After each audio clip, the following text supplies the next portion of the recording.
अरे क्या बात है बिटिया, आज तू बिना बताए आ गई।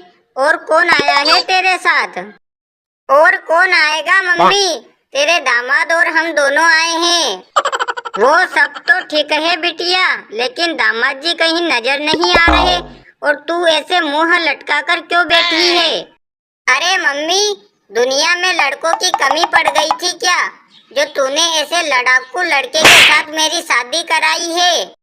अरे क्या हुआ बिटिया, तुम दोनों की लड़ाई हो गई है क्या? जो भी बात है मुझे साफ साफ बता।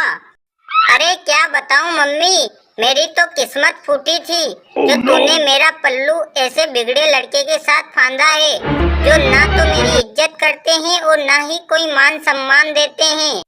मुझे समझ में आ गया बिटिया, जरूर उस बिगड़े जमाई ने तुझे मारा होगा।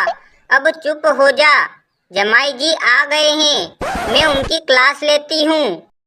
पाए लागू मम्मी जी, कैसी हो आप? मैं ठीक हूँ दामाद जी, पर तुम्हारी इतनी मजाल कि तुम मेरी बेटी के साथ लड़ाई झगड़ा करो और उसे मारो पीटो।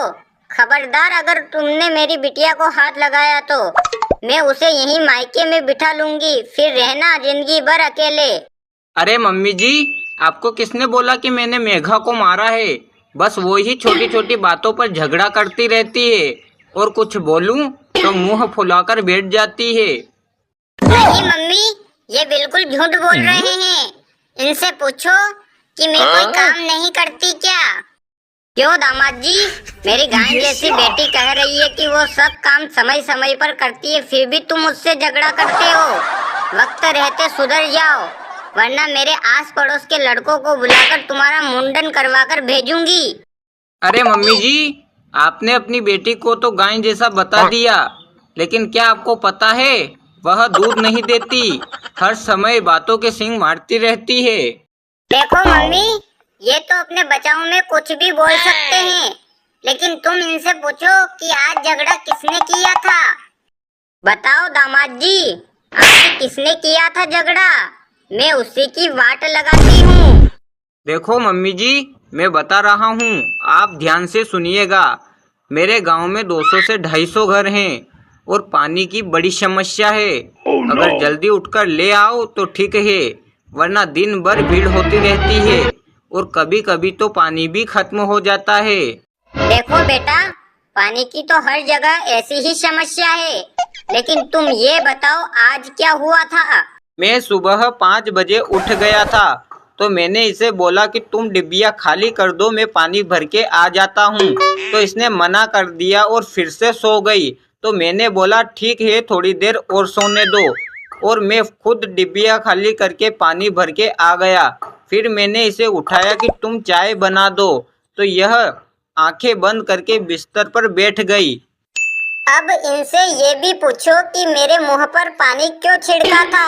अभी तो मेरी नींद भी पूरी नहीं हुई थी और मुझे 5:30 बजे ही क्यों उठा लिया था? मैं तो 8:30 बजे उठती हूँ। अरे कलमुही, तुझे 5:30 बजे उठा दिया तो वो कोई आधी रात नहीं थी, और तेरे मुंह पर पानी के 4-5 छींटे डाल भी दिए होंगे तो वो कोई एसिड नहीं था जिससे तेरा मुंह जल गया होगा। और तुम्हारी शादी के 4-5 साल हो गए, कब तक लड़ते झगड़ते रहोगे? हाँ मम्मी जी, अब मैं समझ गई। अब भले वो मुझे मारे कुटे, तुम्हें उससे क्या लेना देना है? तुम्हारे सर से तो भला टली।